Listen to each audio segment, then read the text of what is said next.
지금부터 저희 세션 2 시작을 하도록 하겠습니다. 네, 이렇게 또 귀한 시간에 만나뵐 수 있어서 좀 반갑습니다. 저는 이번 세션 2 지속 가능한 탄소 중립 캠퍼스를 위한 학생사회 역할 좌장을 맡은 서울대학교 탄소 중립 캠퍼스 학생협의체 소속 유현서라고 합니다. 네. 그래서 저희 지난 세션 1에서는 탄소 중립을 위해서 대학 본부가 어떤 노력을 하고 있는지, 그리고 그 과정에서의 어려운 점, 또 앞으로 나아가야 할 방향에 대해서 대학 탄소 중립의 선두에서 활동하고 계신 교수님들 모시고 이야기를 나눴습니다. 이번 세션 2에서는 대학의 탄소 중립에 있어서 또 핵심적인 역할을 하는 또 다른 주체를 주제로 하는데요. 바로 학생 사회입니다. 그래서 캠퍼스 탄소 중립을 위해 학생 사회가 할 수 있는 역할이 무엇인지, 또 학생 사회는 어떤 방향으로 나아가야 할지 이야기를 청해 듣고자 기후 위기 및 각종 학내 환경 문제 해결에 힘써 오신 네 분의 학생 패널을 모셨습니다. 박수로 맞이해 주시면 감사하겠습니다. 네, 그래서 이번 세션 2는 이제 네 분의 패널과 함께하는 패널 토크로 구성이 되어 있는데요. 그 전에 한 분씩 어떤 활동을 해오셨는지 간단하게 소개해드리는 시간을 갖고자 합니다. 그래서 패널분들 제가 간략하게 먼저 인사 소개를 드리면 또 어떤 활동 해오셨고 어떤 마음으로 이 자리에 오게 되셨는지 직접 말씀해 주시면 감사하겠습니다. 네, 먼저 소개해드릴 분은 현재 연세대학교에서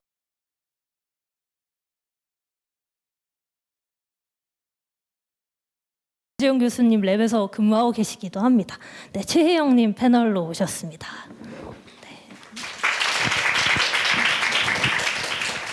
네, 안녕하세요. 저는 연세대학교 화공생명공학과 박진영 교수님께서 운영하고 계신 온실가스 혁신 감축 인재 양성 사업에 참여하고 있는 학부생 3학년 최혜영이라고 합니다. 우선 이런 귀한 자리에 초대받게 되어서 굉장히 영광스러운 한편 조금 떨리기도 합니다. 저는 현재 서울대학교 화생공 윤재은 교수님 그 연구실에서 지난 여름방학부터 인턴 생활을 하고 있습니다. 그래서 이렇게 이 자리까지 오게 됐는데, 저는 화학공학과 학생으로서 CCS나 수전해, 그리고 분리막 고분자 기술 같은 환경 기술뿐만 아니라 기후 정책 등에도 관심을 갖고 있습니다. 그래서 이런 온실가스 양성 사업에 참여를 해서 CCS 생물전환 기술 관련된 포스터 발표를 해본 적이 있고, 또 현재 기후기상 창업 세미나도 듣고 있고, 2년 전에는 환경재단 수가 나눔이라는 곳에서 운영하는 풀씨 아카데미 5기로서 수료를 하기도 했습니다. 또한 현재 교내에서 운영하는 ESG 인도네시아 국립대와 교류하는 프로그램도 참여를 하고 있습니다. 특히 제가 캠퍼스 탄소 중립에 관심을 갖게 된 것은 윤재용 교수님께서 꾸준히 서울대학교 캠퍼스 내 탄소 중립 도달을 위한 학술적이고 또 대외적인 노력을 하고 계시기 때문입니다. 그래서 그걸 본받아서 저도 개인적으로 연세대학교 캠퍼스 내 탄소 중립을 담당하는 거버넌스 체계를 구축해달라는 건의 그리고 보고서를 작성해 보려고 노력하고 있는데, 이 과정에서 많은 학내 구성원들이 냉소와 벽을 느끼고 있습니다. 그래서 이 과정에서 느끼게 된 바를 공유하고 또 저에게 일종의 하소연할 수 있는 그런 자리가 된 것 같아 감사하게 생각하고 있습니다. 이상입니다. 네. 이제 3학년이라고 하셨는데 되게 활동하신 게 많으셔가지고 좀 놀랐습니다. 그래서 활동을 많이 해오신 만큼 또 연세대학교의 탄소 중립 상황과 사례들 많이 공유해 주실 것 같아서 또 기대가 됩니다. 네, 이어서 소개해드릴 분은 서울대학교 환경동아리 연합회의 의장을 맡고 계신 송태현 님이십니다. 네, 안녕하세요. 서울대학교 환경동아리 연합회의 의장 송태현입니다. 서울대학교 환경동아리 연합회의는 서울대학교 지속가능발전연구소 온실가스 에너지 종합관리센터의 산하기구로 환경을 주제로 한 동아리 및 학생단체의 연합체입니다. 현재 환경동아리 연합회의에는 서울대학교 환경동아리 CR, 그리고 서울대학교 에너지 환경동아리 반과후 그린 사업, 서울대학교 비거니즘 동아리 노비건스, 그리고 이 회의를 주관한 서울대학교 탄소중립에 대한 논의를 진행하는 탄소중립 TF, 이렇게 4개의 단체가 소속되어 있습니다. 환경동아리 연합회의에서는 서울대학교 내 환경동아리 간 활동 공유 및 소통을 진행하며 올해 총학생 총학생회의 등 학생자치기구와의 주기적 소통을 통해서 환경 관련 의견을 제기하기도 했습니다. 환경동아리연합회에서는 또 추가적으로 자체적인 프로그램을 기획 및 운영하기도 합니다. 환경동아리연합회의 대표적인 사업 사례는 일회용기 없는 대학 축제로 학내 기구 및 외부 단체와의 협력을 통해 학교 축제에서 발생한 일회용품 쓰레기 발생량 및 이를 생산 및 처리하는 데 발생하는 온실가스의 양을 감축하는 활동입니다. 현재 2년째 해당 사업을 이어가고 있습니다. 저희 환경동아리연합회의 패널로 참여한 저는 학교에서 학내 구성원들이 환경 관련된 이야기들, 또 이제 산소 중립과 관련된 이야기들, 지속 가능성과 관련된 이야기를 할 때 사실 지속 가능성에 관련된 이야기를 하기 위해서는 그런 학생 사회의 지속 가능성도 되게 중요하다고 생각해서 이러한 점을 중점으로 논의를 진행하고자 이 자리에 나왔습니다.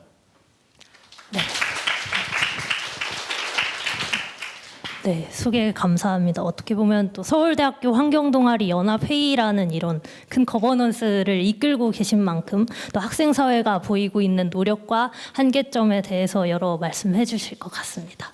네, 다음으로 대학생 기후행동에서 전국대표로 활동하고 계신 김아현님 모셨습니다. 네, 안녕하세요. 저는 동덕여자대학교 경제학과를 수료했고 대학생 기후행동에서 현재 전국대표로 활동하고 있는 김아연이라고 합니다.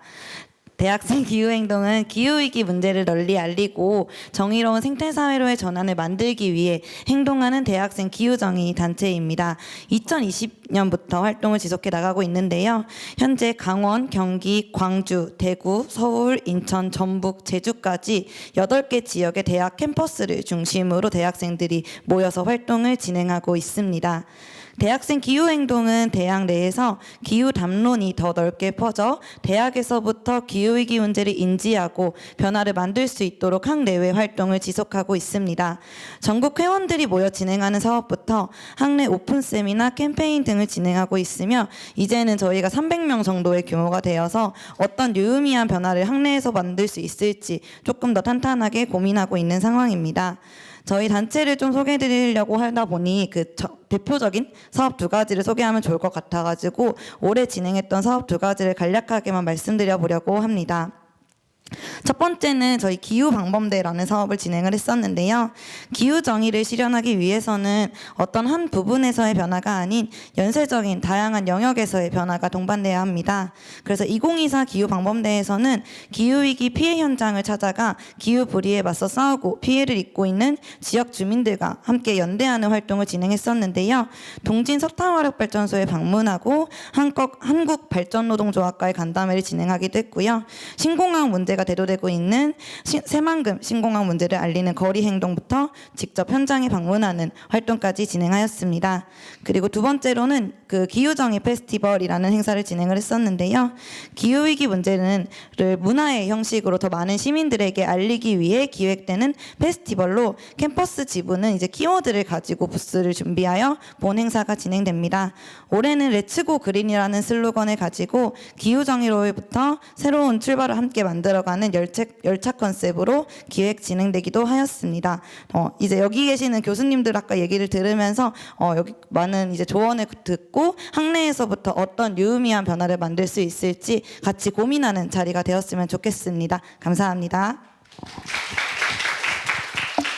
네, 공유 감사합니다. 저는 사실 아연님 처음 모시게 된 계기가 인터넷에 좀 대학교 탄소 중립 이런 것들을 검색을 했을 때 기사에 아연님 나오시더라고요.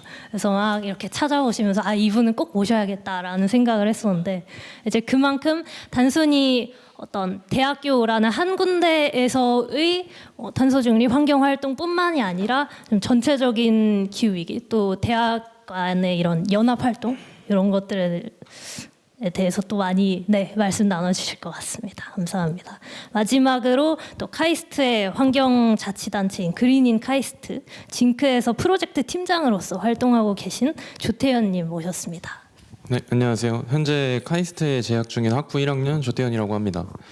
저는 현재 징크에서 활동하고 있습니다. 징크에 대해서 간략히 말씀을 드리자면 징크는 2013년부터 정식 출범된 단체이고요.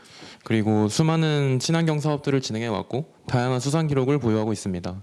대표적으로 이제 환경부 회장상 및 그 환경부 회장상 및 그린 캠퍼스 협의회 의장상 등 다양한 수상 기록을 보유하고 있는 단체입니다. 징크는 이제 보다 더 효율적인 업무 수행을 위해서 5개의 부서로 나뉘어서 진행되고 있는데요. 생태시설팀, 생활습관팀, 탐구정문팀, 학생문화팀, 그리고 소통교류팀, 이렇게 5개의 팀이 각기 다른 사업 목표를 가지고 서로 협력하고 피드백을 주고받으면서 단체를 운영하고 있습니다. 저는 그중에서 이제 생활습관팀에서 프로젝트를 담당하고 있는 팀장입니다. 이제 징크는 다양한 친환경 사업들을 진행하고 있는데 이번 가을에 진행하고 있는 대표적인 프로젝트로는 생태시설팀의 폐연수막 수거함 프로젝트가 있습니다. 이제 대학에서는 생각보다 한 번 쓰고 버려지는 현수막들이 많은데 저희 단체는 그거의 문제점을 느끼고 이를 해결하고자 폐연수막 수거함을 교내 곳곳에 배치해서 이렇게 한 번에 버려지게 될 폐연수막을 재활용해 줄 수 있는 기업에다가 제공을 해서 이렇게 한 번에 버려질 폐연수막을 재활용해 줄 수 있는 기회를 제공하고 있습니다. 그 외에도 이제 소통교류팀의 타대학 교류라든지 탐구정보팀의 세미나 진행을 통해서 보다 더 환경을 위해서 힘쓰고 있습니다. 그리고 이제 제가 진행하고 있는 생활습관팀에서 이번에 진행하는 가장 큰 프로젝트로는 텀블러 세척제 프로젝트가 있습니다. 이제 텀블러 세척제 프로젝트가 뭐냐면 텀블러를 세척할 수 있는 베이킹 소다를 담은 디스펜서를 교내 곳곳에 배치해서 텀블러 사용자들의 편의성을 올리고 더 나아가서 텀블러 사용의 홍보 효과까지 누릴 수 있도록 더 노력하고 있습니다. 저희 팀에서는 이제 이 텀블러 세척제 사용량을 매주 집계해서 기록하고 있는데요. 그 기록된 결과에 따르면 디스펜서 하나당 하루에 10회 이상이 이용될 정도로 많은 관심을 받고 있는 프로젝트 중 하나입니다. 그 외에도 징크에서는 이제 카이스트 최대 규모의 환경 축제인 에코 페스티벌을 주관하고 있는데요. 에코 페스티벌은 이제 매년 가을에 열리는 축제 중 하나이며 그 주제는 매년 바뀌게 됩니다. 이번 2024년 가을 에코 페스티벌의 주제는 공존인데요. 저희는 이 공존이라는 키워드와 어울리도록 저희는 이제 로컬 푸드라는 키워드로 주제를 잡아서 저희 생활습관팀에서는 이번에 로컬 푸드에 대해서 부스를 운영할 계획입니다. 로컬 푸드란 이제 장거리 운송 과정을 거치지 않고 그 지역에서 생산된 농산물을 일컫는데 따라서 저희 생활습관팀은 로컬 푸드 직거래 매장 카이스트 근처에 있는 로컬 푸드 직거래 매장에 직접 찾아가서 재료를 구입해서 이를 이용하여 음식을 직접 조리한 후에 이를 시식할 수 있는 부스와 그리고 그 옆에 로컬 푸드에 대해서 설명하는 설명 부스를 같이 기획해서 로컬 푸드를 교내 학우들에게 알리고 향후에 이제 교내 학우들이 로컬 푸드에 대해서 이용할 때 필요한 정보를 제공할 생각입니다. 이렇게 징크에서는 많은 친환경 사업들을 진행하고 있고요. 많은 관심 부탁드리고 오늘 이 자리를 통해서 보다 더 환경을 위한 다른 단체들은 어떻게 활동하고 있는지에 대해서 알아가면서 더 저희 동아리를 발전시킬 생각입니다. 감사합니다. 이제 동아리 활동에 대해서도 또 서로 공유하고 또 공유받고 함께 성장할 수 있는 기회가 되었으면 좋겠습니다. 네, 이렇게 또 네 분의 패널 분들께서 소개를 해주셨는데요. 모두 대학의 환경 문제 해결을 위해서 또 고민하고 노력을 해오셨지만 활동하고 계신 배경이 좀 다른 만큼 어떤 서로 다른 이야기를 들려주실지 또 기대가 됩니다. 그러면 본격적으로 패널 토크를 시작을 하겠습니다. 이제 대학의 탄소 중립을 위한 학생 사회의 역할을 주제로 저희가 사전에 패널분들께는 4가지 질문을 공유를 드렸습니다. 그래서 지금부터 각 질문에 대한 패널분들의 이야기를 듣는 방식으로 진행을 하고자 하는데요. 이제 첫 번째 질문인데요. 학생 사회의 역할을 좀 논의하기 전에 현재의 학생들이 가지고 있는 탄소 중립에 대한 생각이 어떤지 궁금합니다. 그래서 패널분들께서 일상생활을 하시면서 또 평소에 느끼셨던 캠퍼스 탄소 중립에 대한 학내 구성원의 온도, 이제 인식 수준이나 필요성에 공감하는 정도는 어떠한 상황인가요? 그래서 이 질문은 태연님께 먼저 드리도록 하겠습니다. 네. 네, 감사합니다. 일단 저는 캠퍼스 탄소 중립이라는 단어로 조금 많이 사용이 됐는데 조금 더 넓은 범위로서 이야기하기 위해서 조금 대학의 탄소 중립이라는 얘기를 하고 싶습니다. 캠퍼스라고 하면 주로 공간적 차원에서의 대학 차원에서 되게 직접적이고 또는 간접적으로 발생하는 어떤 시설에서의 탄소 중립을 논의하게 되는 것 같은데 전 대학에 대해서 얘기를 하려면은 조금 더 넓은 범위로 시설뿐만 아니라 고등교육을 진행하는 교육기관 그리고 거대한 규모의 발전 기금을 운영하는 뭐 투자기관 등 다양한 층위에서 조금 논의를 해야 된다고 생각하기 때문입니다. 탄소 중립 대학의 탄소 중립에 대한 대학생 사회의 관심도나 참여도는 개인적으로 매우 낮은 편이라고 생각합니다. 몇만 명의 저희 학교만 생각해도 몇만 명의 대학생 중에서 환경 혹은 기후위기 혹은 탄소 중립에 관심이 있는 학생은 일부이고, 그 중에서도 특히 탄소 중립에 관심 있는 학생은 그 중에서도 일부, 그 중에서도 또 이제 다양한 어떤 기업이나 이런 기관이 아닌 대학의 탄소 중립에 대한 관심을 가진 학생은 또 그 중에서 극히 일부이기 때문에, 저는 사실 이러한 대학에서 어떻게 탄소 중립을 이행할 수 있을 것인가, 이런 논의를 하기 위해서는 이 논의가 자연스럽게 논의가 활성화되기를 기다리는 것보다는 학교나 아니면은 이제 이러한 논의가 학생 사회에서 진행되기 원하는 다양한 기관 차원에서 여러 방면으로 노력이 필요하다고 생각합니다. 상세한 내용들은 이제 뒷 질문들에서 답변드리도록 하겠습니다. 네, 답변 감사합니다. 사실 되게 본격적인 저희가 논의를 시작하기 전에서 좀 중요한 부분을 짚어주셨다는 생각이 들어요. 그래서 단순히 공간으로서의 캠퍼스가 아닌 여러 가지 주체의 활동을 담은 대학의 탄소 중립을 다뤄야 된다는 또 말씀을 해주셨고, 학생 사회의 관심도가 낮은 것 또한 어쩌면 뭔가 큰 특별한 행동을 하지 않는 이상 어쩌면 관심도는 좀 낮은 게 자연스러운 것일지도 모르겠다는 말씀해 주셨습니다. 혹시 또 다음으로 말씀 나눠주실 분이 계실까요? 제가 느끼고 있는 이제 구성원들의 현재 인식은 탄소 중립을 실현하게 되면은 필연적으로 교내 구성원들의 피해가 초래되고 삶의 질이 떨어질 것이다라고 생각하는 그런 분위기가 현재 깔려 있는 것 같습니다. 아무래도 이제 탄소 중립을 실현시키기 위해서는 예를 들어서 여름철에 냉방 온도를 높인다거나 겨울철에 난방의 온도를 내리는 등의 그런 극단적인 예시가 먼저 머릿속에 떠오르기 때문일 거라고 저는 생각을 하는데요. 근데 저는 실제로는 이제 탄소 중립을 위한 모든 방법이 피해를 초래하거나 삶의 질을 떨어뜨린다고 생각을 하지 않습니다. 삶의 질을 유지할 수도 있고 오히려 더 올리는 방법이 있을 수 있다고 생각을 하는데요. 예를 들어서 저희 단체에서 진행하고 있는 텀블러 세척제 프로젝트 또한 탄소 중립을 실현하면서도 사용자의 편의성을 올리는 방법이기 때문에 무조건적으로 이제 피해를 초래한다고 생각하진 않습니다. 하지만 이러한 사실에도 불구하고 아직까지는 탄소 중립을 위해서는 피해가 발생하면서 삶의 질이 떨어진다라고 생각하는 그런 편견이 깔려 있는 것 같습니다. 감사합니다. 약간 탄소 중립에 대한 구성원들의 편견에 대해서 말씀을 해주셨고, 또 그럼에도 어쩌면 징크의 그 프로젝트들이 입증하고 있는 것일 수도 있는데, 모든 탄소 중립을 위한 노력들이 항상 학생에게 불편한 것만은 아니다. 오히려 인식을 조금 전환하고 다른 방식으로 시행을 한다면 이제 학생들의 만족도를 좀 높이면서 또 탄소 중립에 기여할 수 있는 방안들이 있다. 이런 말씀해 주신 것 같습니다. 네, 다음으로 아연님 말씀해 주세요. 네, 저는 2022년에 고려대학교에서 진행하는 더 늦기 전에 2045 탄소 중립 선언식을 실제로 참여를 했었는데요. 아까 교수님 말씀을 들으면서 이런 과정이 있었구나라는 걸 오늘 처음 알게 됐는데, 그 당시에는 발제와 질의응답을 들으면서 우리가 속한 공동체인 대학에서부터 기후위기 문제를 해결하기 위해 노력하는 모습이 되게 인상 깊었던 것 같습니다. 근데 2년이 지난 지금 대학에서 선언한 그린 캠퍼스, 탄소 중립 캠퍼스가 과연 실효성 있게 진행되고 있는가에 대해서는 좀 의문이 들었던 것 같습니다. 실제 고려대학교에 재학 중인 당시에 이제 저랑 같이 선언식에 갔던 친구들에게 물어봤을 때, 오히려 여름철에 에브리타임에 에어컨을 안 틀어준다 이런 이야기들이 나오면서 공부를 해야 하는 공간에서 피해가 생기면서 실제로 이것에 대해 좋지 않은 시선으로 바라보는 학우들이 있다라는 이야기를 들으면서 우리가 원하는 대학에서부터의 변화가 어떤 것일까라는 고민이 조금 들었던 것 같습니다. 그래서 캠퍼스에서 탄소 중립에 대한 구성원의 반응이 나오려면 이에 대한 대학은 어떤 노력을 하고 있는지 사실 홍보도 되어야 할 거고, 실제로 어떤 변화를 위해서 같이 노력해 보자라고 하는 구성원들과의 일치된 이해도가 일치가 돼야 될 것 같은데, 지금의 현실은 그렇지 못하고 있는 것 같다라고 생각을 했고요. 그래서 이제 구성원들의 반응이나 인식 수준, 필요성, 공감을 좀 알기에는 어렵지 않나라는 생각이 좀 들었던 것 같습니다. 감사합니다. 그러니까 제가 간단하게 좀 답변을 요약하자면, 반응을 먼저 묻기 전에 먼저 좀 소통을 해야 된다.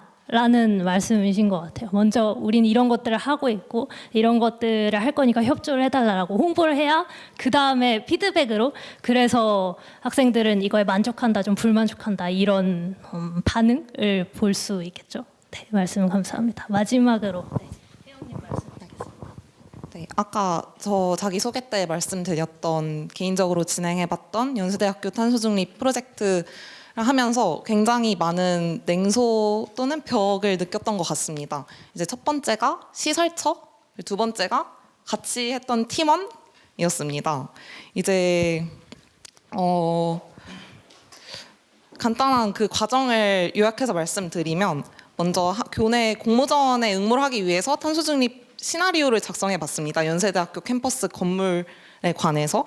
근데 이제 그게 대회 취지와 맞지 않았을 뿐더러 너무 광범위했고 좀 오차 과정 이런 게 너무 많아서 좀 결과가 좋지 않았습니다. 그래서 그걸 다시 해보기 위해서 관련된 정보가 좀 수치적으로 정확하면 좋겠다 해서 시설처에 요청을 해봤지만 굉장히 차갑게 반응을 하셔서 이제 교수님, 저희 학과에 있는 교수님을 통해서 이제 글로벌사회공헌원에 있는 부원장님과 또 연결이 돼서 시설처에 갔더니 이제 응대를 긍정적으로 해주셨습니다. 이제 그게 이제 2달간 있었던 일이고 이제 그거를 기다리고 있는데 2달째 안 주시더라고요. 그래서 좀 바쁘신가 보다 하고 이제 독촉 문자를 죄송스럽게 이렇게 드렸지만 여전히 안 주셔가지고 이거는 바쁜 이유라기보다는 좀 내부적인 어떤 이유가 있나 보다 하고서 지금 조금 답답한 상황입니다. 그러니까 이렇게 이제 시설처에서 하지 않던 일을 하기 위해서는 좀 하지 않던 일을 이렇게 해보려고 한 건데 굉장히 생각보다 많은 벽이 있구나라는 걸 느꼈고 또 같이 하던 팀원들에게도 이제 원래 5명이었는데 지금 이제 3명으로 줄었거든요. 이제 처음에는 그 시나리오 작성이 조금 학술적인 그런 면모도 있었지만 이게 어쩌다 보니까 조금 건의하고 요청하고 이런 사회적인 활동을 바뀌다 보니까 조금 저항이 있었습니다. 팀원들 사이에서. 그래서 이제 물론 그 팀원을 잘 설득하지 못한 저희 부족함도 있었겠지만 그 사람들의 성향을 봤을 때 이거는 설득을 해도 이게 되지 않을 거라는 생각이 들었습니다. 이렇게 저는 그 프로젝트를 하면서 이런 거는 이제 주변 사람들을 설득하면서 이제 추진을 해야 되는데 그 과정에서 심리적이고 인간적인 관계가 더 어려운 거구나 이런 걸 느끼면서 지금 일단은 진행이 안 되고 있습니다. 네. 공유 감사합니다. 사실 시설이라는 장벽과 또 팀원이라는 장벽 2가지 말씀해 주셨는데 같이 함께하는 팀원마저도 이건 좀 아닌 것 같다라고 이렇게 반응을 보이면은 사실 그 활동을 지속하기가 되게 힘드셨을 것 같아요. 약간 질문 드리고 싶은 거는 그럼에도 불구하고 이걸 좀 계속해야겠다라는 확신을 가지거나 이걸 좀 지속할 수 있게 해주는 원동력이 있으실까요?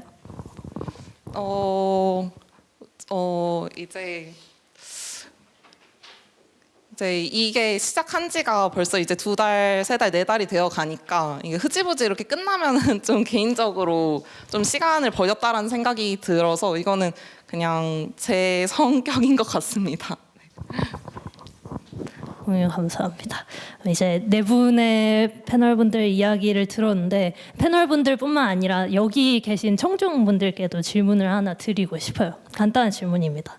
대학의 탄소 중립이라는 주제가 나왔을 때 이제 내 주변에는 부정적인 인식을 갖는 사람들이 조금 더 많았던 것 같다라고 생각하시는 분들 혹시 손을 한번 들어주실 수 있을까요?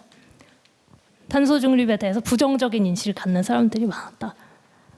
조금 계신 것 같아요. 네. 그러면 반대로 긍정적으로 생각하는 사람들이 많았다. 또 꽤 계시는 것 같아요. 오히려 부정적인 것보다 조금 더 계시는 것 같은데. 그러면 아예 주위에 대학의 탄소 중립에 대한 이야기가 나온 적이 좀 없었던 것 같다라고 하시는 분들 마지막으로 네, 제일 많네요. 진짜 절대 다수로 많은 것 같은데 사실. 네, 약간 악플보다 무플이 더 힘들다는 말이 갑자기 생각나네요. 그만큼 좀 인식 개선 그리고 인식을 사실 개선하기 전에 이런 게 있다라는 걸 알리려는 노력부터가 먼저 좀 시행이 되어야 될 것 같습니다. 네. 그러면 이제 빠르게 또 다음 질문으로 넘어가도록 하겠습니다. 이제 저희가 학내 구성원의 온도에 대한 이야기를 들어봤었고요. 대학의 탄소 중립을 위해서는 앞선 세션 1에서도 보았듯이 좀 본부가 리더십을 가지는 것도 중요하지만 사실 실질적인 전환을 위해서는 여러 주체들의 공감대와 협력이 함께 이루어져야겠죠. 저는 그래서 흔히 이런 환경 문제나 탄소 중립을 조별 과제에 좀 비유를 하곤 하는데요. 사실 모든 조언이 똑같은 역량으로 완전히 같은 역할을 맡아서 뭔가를 해결하지는 않잖아요. 마찬가지로 탄소 중립 전환 과정에서도 각 주체가 수행하게 될 역할과 지녀야 될 책임에는 공통된 부분도 있겠지만 오히려 각 주체만이 할 수 있는 중요한 역할도 별개로 존재할 것입니다. 그래서 이번에는 그 여러 주체 중 학생사회의 역할을 논의를 해보고자 하는데요. 탄소 중립 캠퍼스에 대한 다양한 주체 중 학생사회이기에 할 수 있는, 그렇게 학생사회가 주도적으로 해야 되는 역할이 있다면 무엇이라고 생각을 하시는지 의견을 여쭙고 싶습니다. 혹시 좀 먼저 말씀해 주시고 싶으신 분이 계실까요? 네. 일단 그 대학 안에서 변화를 만들기 위해서는 앞선 답변이랑 연결되게 학생들이 지금 어떤 요구와 이해를 가지고 있는지 파악하는 것이 가장 먼저라고 생각이 들었습니다. 학우들의 목소리를 모아내는 학생회는 현재 문화나 복지 위주의 사업을 진행하고 있습니다.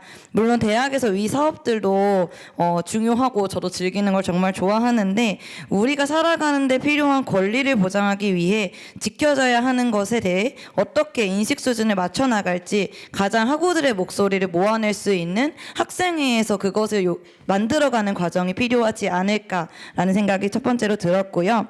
그리고 두 번째로는 대학은 지역구에서 가장 큰 면적을 차지하고 있잖아요. 그래서 아까 앞선 교수님 강연에서 그 연구실이나 이런 곳들에서 필수적인 에너지가 있기 때문에 한계점도 조금 이야기를 해주시기도 했는데 우리 학교가 기후위기를 막아내기 위해서 탄소 중립 캠퍼스가 되기 위해서 어떠한 노력을 하고 있는지 유무가 사실 저는 더 중요한 척도이지 않을까라는 생각이 들었던 것 같습니다. 그래서 이제 학우들의 인식을 조사하고 서로 다른 이해를 어떻게 맞출 것인지 조사 사업부터 진행해서 이런 것들을 같이 맞춰가면 좋겠다고 생각했고요.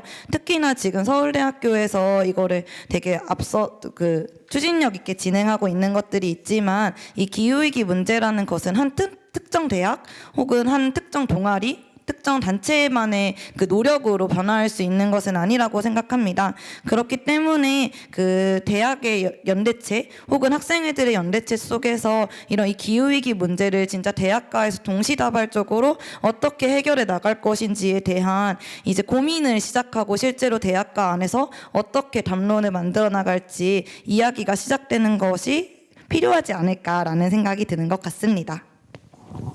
감사합니다. 이제 단순히 좀 개인이나 팀 단위보다 조금 더 큰 학생회 차원 나아가서 좀 대학 연합 차원에서의 거대한 규모의 네트워크, 그리고 그 네트워크를 통한 인식 조성과 어떤 인식을 조사해보는 그런 사업들이 좀 필요하다라는 말씀해 주신 것 같아요. 네, 다음으로 의견 주실 분 있으실까요? 네, 실제로 이제 해외에서는 대학에서 탄소 중립을 많이 전환하고 있는데 이제 해외에서는 이제 학생 사회가 대학의 탄소 중립 이행으로서 주요한 역할을 많이 해왔습니다. 해외에서 뭐 다양한 신재생 에너지를 주 에너지원으로 도입한 경우도 학생 사회들이 먼저 이런 것들을 요구하고 혹은 각 학교에 있던 학생 사회들이 서로 연합해가지고 요구한 과정이 있었고 이러한 과정에서 조금 전환되는 과정이 있었던 것 같은데요.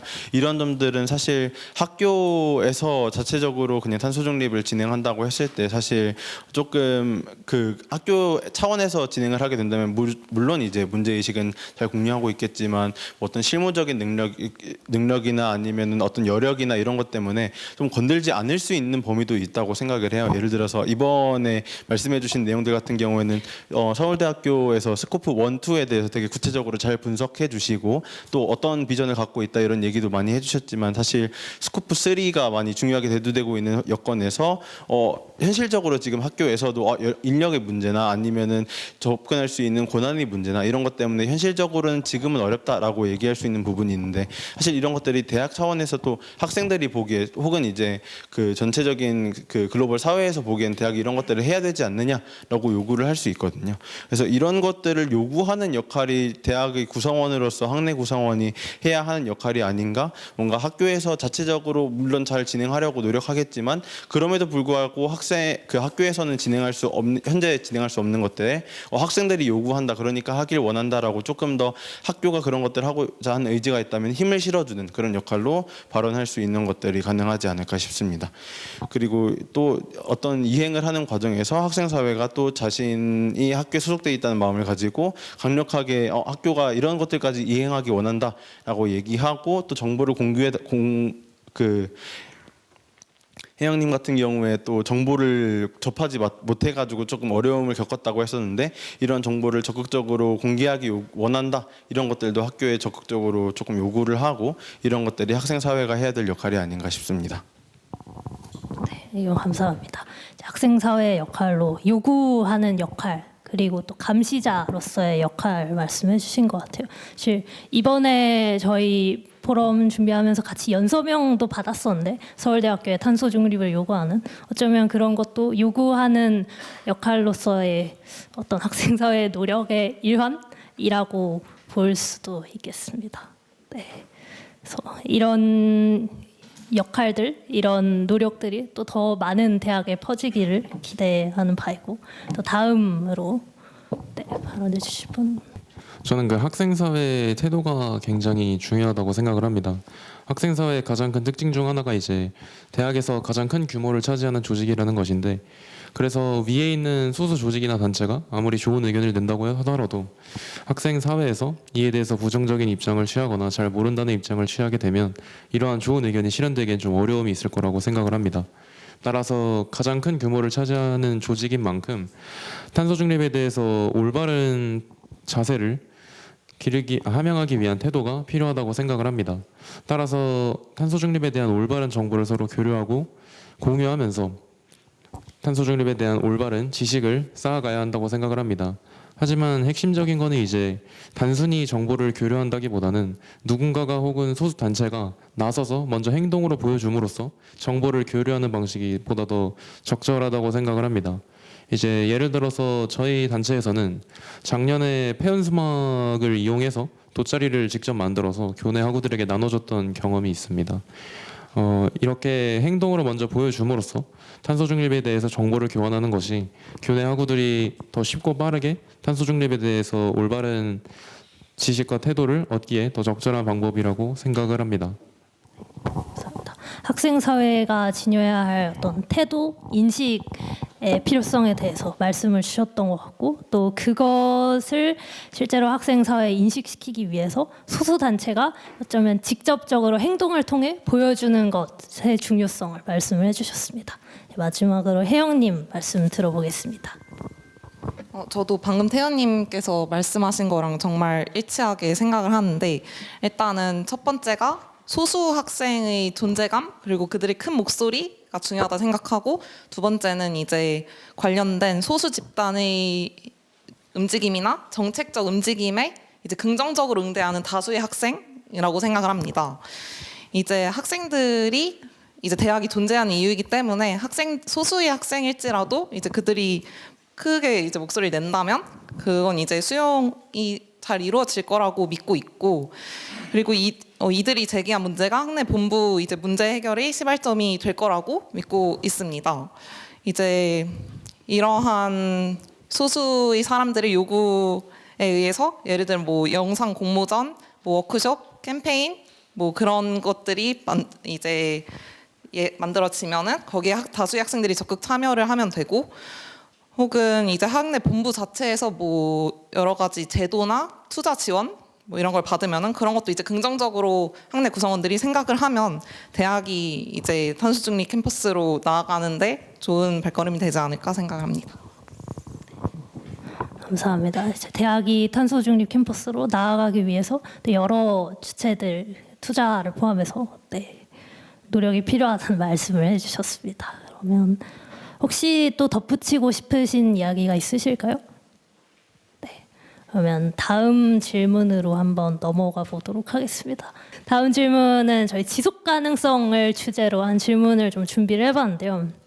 사실 대학에서 학생 사회는 구조상 어쩌면 어쩔 수 없이 지속 가능성에 좀 취약한 주체라고도 생각을 합니다. 탄소 중립은 사실 20-30년 동안 계속되는 반면에 학생들의 관심은 금방 식고 또 학생들은 졸업을 하면 학교를 떠난다라는 점이 있잖아요. 그래서 지금 당장 탄소 중립을 선언하더라도 현재 있는 학생들이 모두 떠난 뒤에 아주 나중에야 대학은 사실 탄소 중립에 도달할 거예요. 그래서 이러한 구조가 학생 사회가 좀 지속 가능하게 역할과 책임을 지는 것을 어렵게 만든다고 생각을 하는데요. 그래서 패널 분들의 생각은 어떠한지 좀 이야기를 듣고 싶습니다. 탄소 중립의 선언과 이행 그리고 또 학내 구성원의 행동이 지속 가능하려면 어떤 해결책이 마련돼야 될지 의견을 좀 공유해 주시면 좋을 것 같고, 나아가서 좀 더 지속 가능한 방향으로 학내 구성원의 인식과 행동을 좀 증진시키려면 어떤 방식으로 접근해야 될지 의견을 여쭙고 싶습니다. 좀 짧게 말씀을 드리도록 하겠습니다. 일단 이 과정에서 무조건 구성원의 불편이 필연적일 텐데 이를 중요하다고 강요하거나 강제하는 것만으로는 결코 해결될 수 없고 자연스럽게 녹여야 한다고 생각을 합니다. 그러기 위해서는 이제 장벽을 낮춰야 한다고 생각을 합니다. 그러니까 캠퍼스 탄소 중립이라는 말을 딱 들으면은 이제 되게 접근성과 효율성이 낮은 숙제라고 여기는 게 뭐 사실이기도 하지만 뭐 그렇게 여기는 게 이제 문제라고 생각을 합니다. 그래서 이제 실생활에서 이 관련된 정책을 체감할 수 있는 그런 움직임 아니면 필수 환경 과목을 개설한다든지 아니면 또 필수로 하면 조금 저항이 생길 수도 있으니까 뭐 조금 학생들 말로 꿀교양으로 이제 환경 과목을 이렇게 만들던지 하는 것이 이제 첫 번째 방법일 것 같고, 두 번째는 기술 연구자를 활성화하고 지원하는 그런 학내 움직임이 좀 활성화되면 좋겠습니다. 뭐 창업 지원이 있을 수 있고 탄소 중립 대학원 개설이 있을 수도 있습니다. 세 번째는 이제 학내 구성원의 소속감을 이용하는 건데요. 이제 그 매년 전국 단위 대학을 평가를 하는 기관들이 여러 개 있을 텐데 거기에 탄소 중립 관련된 지속 가능성 평가 부문의 그 중요성을 높인다든지, 그러면 이제 학내 학생들이 자부심이나 뭐 경쟁 심리 이런 게 촉진될 수 있을 텐데 그러면서 자연스럽게 이제 관심이 많이 생기지 않을까 생각합니다. 감사합니다. 약간 자연스러운 유도에 대해서 말씀해 주신 것 같아요. 교육을 통한 변화, 그리고 또 기술을 통한 움직임, 그리고 소속감을 통해서 좀 학생들을 자극시키는 것에 대해서 말씀해 주셨습니다. 혹시 또 말씀 나누고 싶으신 분 계실까요? 저도 그 사회자분의 말씀에 동의하는 게 졸업을 하게 되면 당연히 이제 학교에 대한 관심이 줄어들 수밖에 없다고 생각을 합니다. 당연히 이제 탄소 중립을 위한 정책에 대해서도 똑같이 적용된다고 말씀드릴 수 있을 것 같습니다. 따라서 저희 단체에서도 이러한 부분에 문제점을 느꼈고, 따라서 매년 홈커밍이라는 프로젝트를 진행하고 있습니다. 이 홈커밍 프로젝트라는 것이 무엇이냐면 이제 매년 이제 학교를 이미 졸업하신 선배님들과 현재 단체를 이끌어가고 있는 후배들이 만나서 현재 징크가 어떤 활동을 하고 있는지, 저희 단체가 어떤 활동을 하고 있는지에 대해서 서로 이야기를 나누고 피드백을 나누면서 이미 현재 활동하고 있는 후배들부터 이미 졸업하신 선배들까지도 이러한 학교의 친환경 사업에 관심을 가질 수 있도록 하는 프로젝트입니다. 실제로 저희 프로젝트를 주최하게 되면 저희 단체에서 인연을 맺고 결혼까지 하신 부부분께서 오시는 경우도 있고요. 그만큼 이제 선후배 간의 끈끈한 네트워크가 형성되는 것 같습니다. 따라서 저는 이 질문에 대한 대답은 선후배들 간에 끊어지지 않는 네트워크를 형성하는 것이 지속적으로 친환경 사업에 관심을 가질 수 있도록 하는 핵심적인 방법이라고 생각을 합니다. 감사합니다. 오히려 어쩌면 제도적인 것보다는 선후배 간의 이런 인맥 끈끈한 네트워크에 대해서 말씀해 주셔서 좀 신선했던 것 같아요. 저는 항상 다른 곳에서는 좀 거버넌스, 제도 이런 것들을 좀 중요시하는 마당에 이런 좀 부드러운 네트워크도 많이 필요한 것 같습니다. 혹시 또 말씀 네, 제가 최근에 이제 중앙일보에서 여론조사를 한 것에 대한 기사를 본 적이 있었는데요. 작년에는 한국이 지금 당면한 가장 큰 위협 문제가 뭐냐라고 생각하는 것에서 북한의 핵 위협이 있었는데 올해는 기후 환경 문제가 1위로 뽑혔더라고요. 그리고 그 중에서도 2030 세대가 이 기후위기 문제에 대해서 젊은 세대일수록 더 심각하게 느끼고 있다라는 기사를 보았습니다. 그래서 우리는 대학생이라는 그 신분으로 우리가 속한 대학에서부터 그 변화를 만드는 것을 지금 얘기하고 있고 여기 계신 분들도 우리 대학에서부터 어떻게 할 수 있지라는 그런 고민을 가지고 이 자리에 참석한 것이라고 생각합니다. 그래서 학내에서 뭐 비건학식 도입을 요구하거나 혹은 총장직선제를 요구하거나 사실 내가 4년 뒤에 졸업을 한다라고 해서 요구를 안 하지는 않는다고 생각합니다.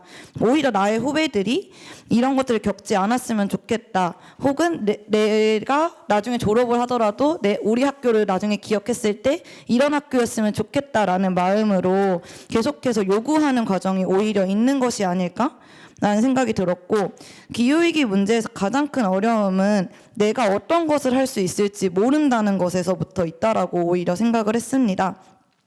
물론 텀블러를 사용하고 재활용을 하지만 이것으로 기후위기가 나아지고 있다라는 생각이 들지 않고 매년 뉴스에서는 역대급, 최대 뭐 이런 식으로 신기록 갱신 이런 식의 기사들을 보면서 과연 나의 이런 작은 실천이 이 기후위기 문제를 막아내고 있는 것인가? 라는 의문이 들면서 무기력에 오히려 빠지고 있는 것이 아닐까?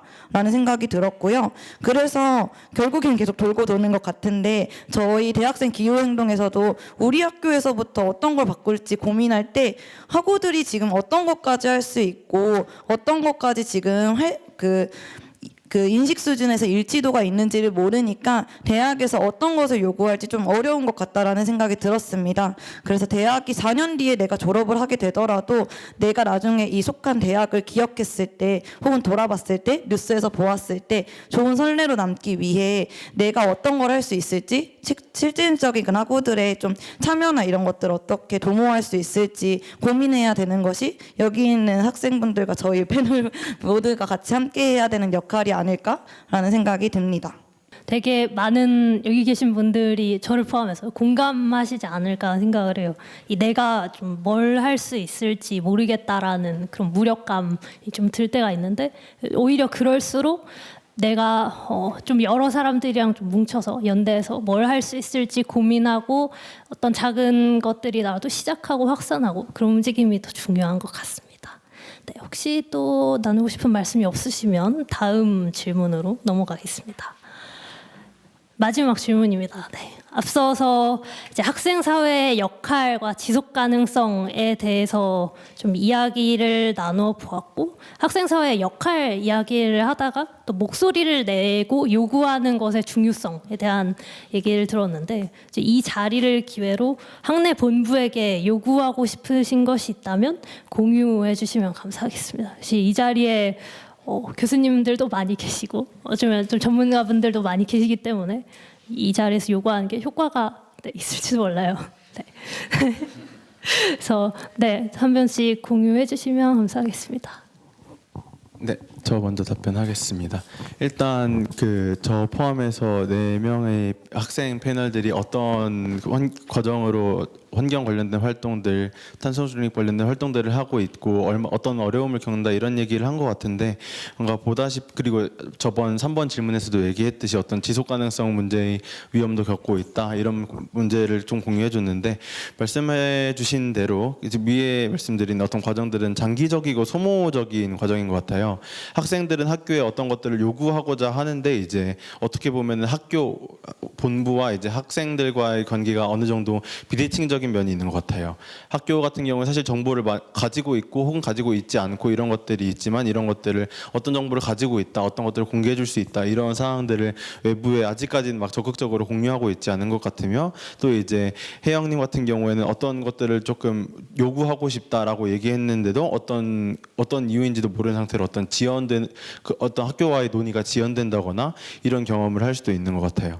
반면 학생들 같은 경우에는 이렇게 어떤 논의 불씨를 키우는 키우는데 애를 먹는 경우들도 있고 만약에 그 불씨가 지펴졌더라도 졸업을 하고 떠나야 되기 때문에 사실 학교에 다니는 기간에도 사실 학교에서 탄소 중립을 관련해서 활동하는 것도 중요하지만 그 이외의 영역에서 내 삶을 영위하고 뭔가 그 커리어를 쌓아가고 취업도 준비하고 이런 다른 삶의 영역도 관리해야 할 뿐더러 이제 다른 문제들이 생기면은 이제 조금 그 불씨가 지펴졌더라도 거기에 열심히 참여하는 게 어려울 수 있을 것 같아요.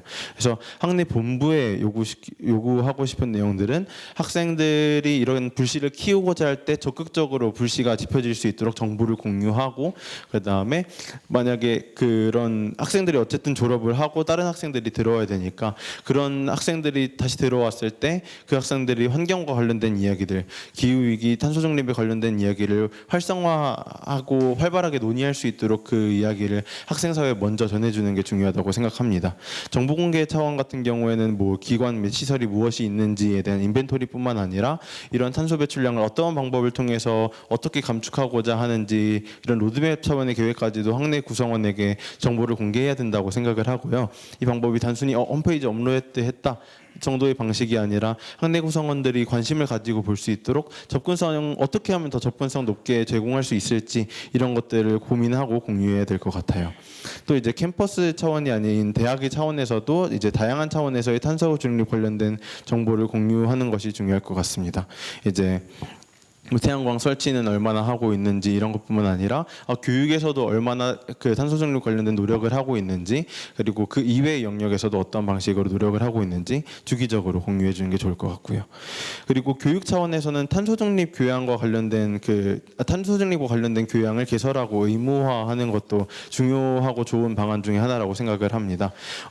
말씀드린 대로 이전에 얘기했던 탄소 중립과 관련된 다양한 정보가 있더라도 이러한 내용에 대해서 적극적으로 논의할 학생들이 지금은 있다라고 하더라도 이들이 졸업하고 나서 또 그러한 논의를 할 사람들이 대학에서 적극적으로 길러지지 않는다면은 학내에서 논의가 지속적으로 연결되기는 어려울 것으로 보입니다.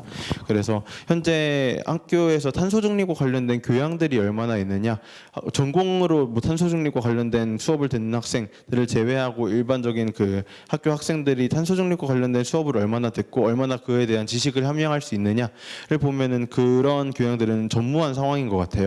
기후위기 시대라는 상황에서 사실 시대 상황 및 시대 정신의 차원에서 기후위기에 대해서 교육하고 탄소 중립에 대한 교육을 하는 게 사실 대학이 교육기관으로서 필수적으로 함양해야 될 역할이자 의의라고 생각을 하는데 이러한 역할은 아직까지 한국의 대학들에서 미비한 상황인 것 같고요. 마침 또 올해 8월에 애리조나주 대학 등 여러 해외 대학에서는 기후위기 관련된 과목을 필수 교양으로 지정하고 이를 이수해야지만 졸업 가능하도록 하는 제도들이 도입되고 있어서 이러한 예시를 조금 참고하여서 대학도 교육기관으로서 이런 수업들을 열었을 때 대학 구성원들이 기후위기 및 탄소 중립에 관련된 정보를 알게 되고 이런 데 관심을 갖게 되고 또 만약에 PBL 수업 등을 열어가지고 학교에서 다양한 프로젝트들을 진행하게 한다면은 의식을 공유하면서 학교 내에서 실질적인 액션으로도 연결될 수 있을 것으로 보입니다.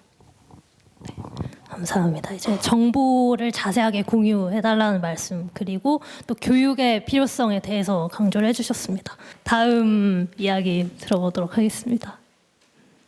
저는 학교 본부에 요구하고 싶은 게 뭘까라는 고민을 오늘 그냥 이 패널로서 참여하면서 원래 썼던 답변이 있는데 다시 고민이 들었었는데 결국에는 사실 학교를 변화하는 거는 학내 구성원들이 어떠한 것을 원하는지에 따라서 학교 본부도 움직일 수밖에 없다라고 생각을 하거든요.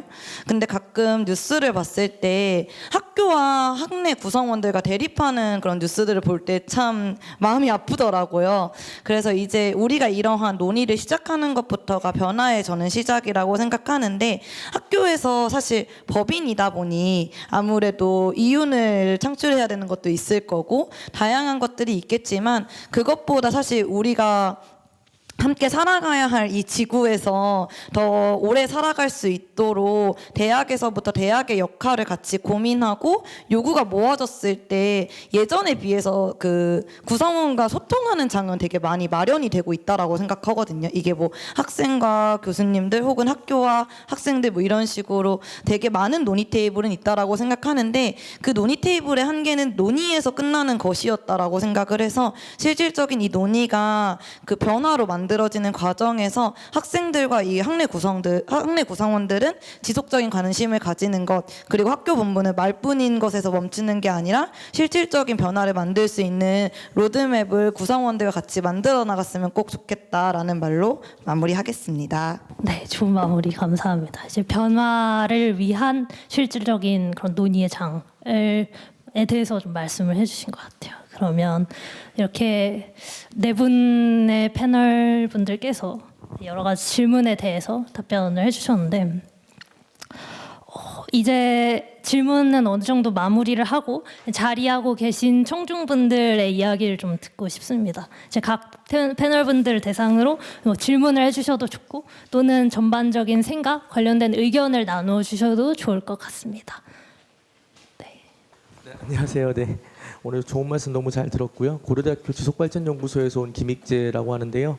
아까 전에 저 김하연 패널님께서 저희 학교에 대한 사례도 말씀해 주셨고, 지금 저 같은 경우는 저희 이제 고려대학교 지속발전연구소에서 이제 환경부가 실시하는 서울대학교에서는 이미 하고 있지만 그린 리더 양성 사업을 지금 주관해서 주도를 하고 있는데, 저희 뭐 송태현 패널님께서 말씀하셨다시피 이제 기후 환경 교과라든지 교양 과목들이 개설이 되고는 있어요. 근데 그럼에도 불구하고 뭐랄까요, 우리가 이제 여러 가지를 노력을 많이 하고 있음에도 불구하고 학생들이 반대로 또 참여를 또 안 하는 경우도 있고 관심이 저조한 경우도 있고 반대로 이번에 개설했음에도 불구하고 폐강이 된 사례도 있었는데요. 근데 저 같은 경우 이제 학생이 아니라 이제 교직원의 입장에서 이제 여러분들이 이제 교육 수요자로서 모시는 입장에서 학생분들의 관심 어떻게 하면 좀 일으킬 수 있을까라는 데 대한 고민을 좀 하고 있거든요. 실제로 사업을 수행하고 있는 입장에서.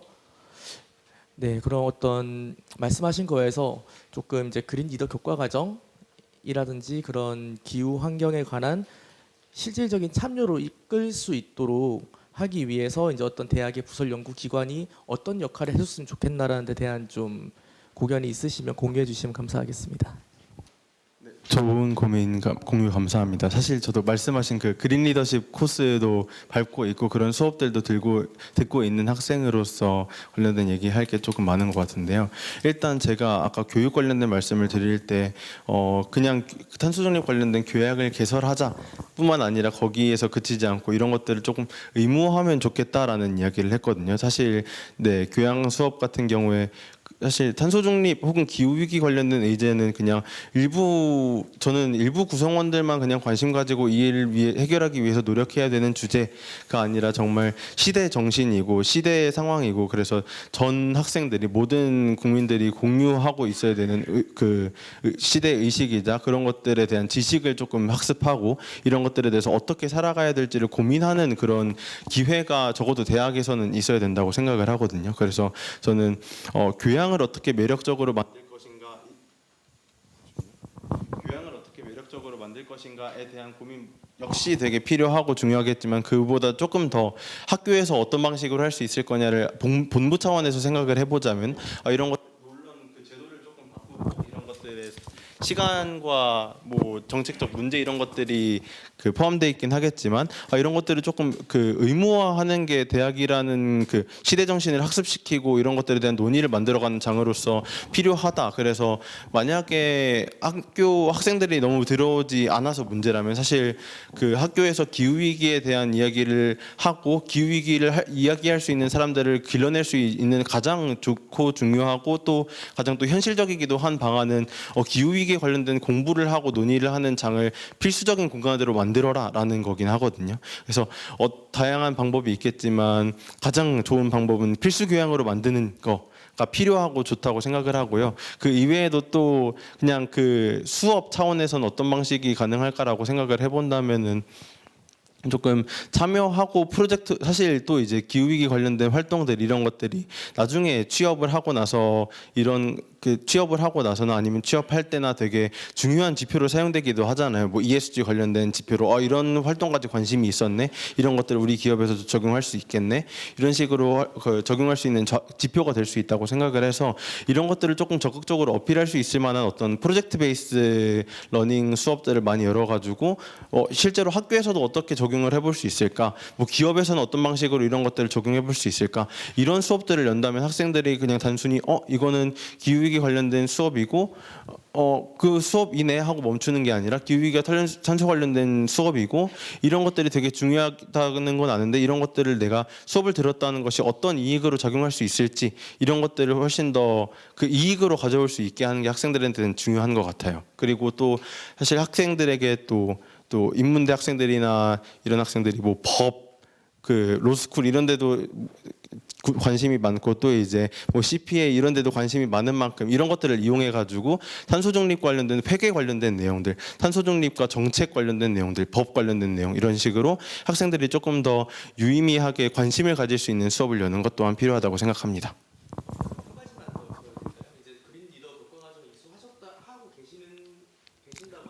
네, 맞습니다. 저희 고려대학교 같은 경우 2023년부터 이제 선정이 되어가지고요. 이제 2년 차에 들어서는데 실제로 이제 서울 여기서 듣고 계신 입장에서 이제 타 학교긴 하지만 그린리더 교과 과정을 운영하는 운영자에게 어떤 식으로 프로그램을 좀 설계하거나 학생들한테 어떤 베네핏을 좀 주면 좋겠습니다라는 어떤 조언을 주실 게 있을까요?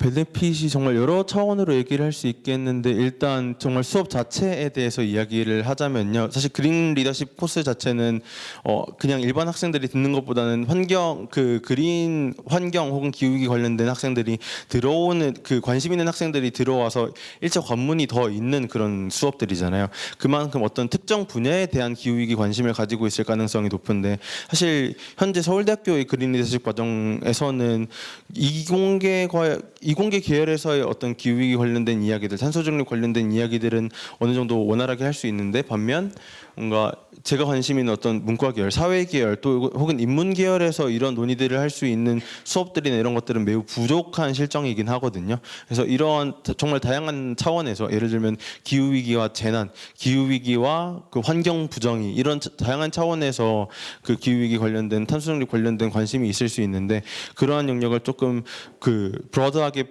포섭하고 있지는 못하고 있다는 생각이 들어가지고 그런 내용을 조금 구체화하면서 그 뿌리가 되게 많이 뻗어나갈 수 있도록 수업들을 많이 확보하고 또 그 그린 리더십 차원에서 그런 수업들을 개설할 수 없다면은 그 학교에서 이미 운영되고 있는 다른 단과대학이나 아니면 학과에게 이런 수업들에 대한 수요가 있을 것 같다 이런 것들을 학문 차원에서 개설을 해주고 이런 과정을 이제 그린 리더십에도 이제 포함시키길 원한다 이런 식으로 학내에 존재하는 다양한 학과 단과대들과도 적극적으로 협력을 하는 게 필요하다고 생각합니다.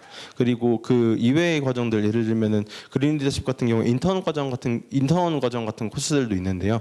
이런 것들도 조금 더 적극적으로 잘 확보해서 이제 인턴 과정 뭐 혹은 이제 다양한 프로젝트 이런 비효과 활동들도 많이 확보하는 게 중요하다고 생각합니다. 네, 저는 서울대학교 그 환경동아리 방그사에서 활동하고 있는 재료공학부 장주영이라고 합니다. 지금 오늘도 그렇고 환경 분야에서 활동하면서 항상 나오는 게 어떻게 하면 학생들을 더 동참시킬까, 더 많은 학생들의 관심을 끌까인 것 같아요. 근데 여기에서 학생 사회만이 할 수 있는 거는 뭔가 여기에서 재미 요소를 찾아서 재밌어 보이게 만드는 게 학생들만이 할 수 있는 거고 더 많은 학생들이 참여할 수 있는 유일한 방법이라고 생각을 하거든요.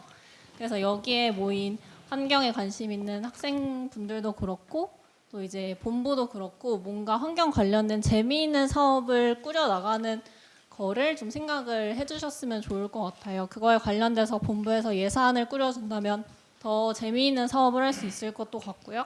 그리고 지금 하고 계시는 그 탄소 중립 그 단체, 학생 단체에서도 뭐 예를 들면 친환경 축제를 연다든지 뭐 아니면 어떤 건물이 에너지를 많이 절약했을까 그거를 뭐 배틀을 한다든지 이런 식으로 재미 요소를 찾을 수 있는 행사를 진행을 하는 게 어떨까 하고 말씀드리고 싶어서 손을 들어봤습니다. 네, 감사합니다. 저희도 다음 행사 또 기획할 일이 있으면 꼭 반영을 하도록 하겠습니다. 네. 그러면 이상으로 세션 2는 여기서 마무리를 하도록 하겠습니다. 모두 너무 긴 시간이었는데 함께 해주셔서 감사합니다.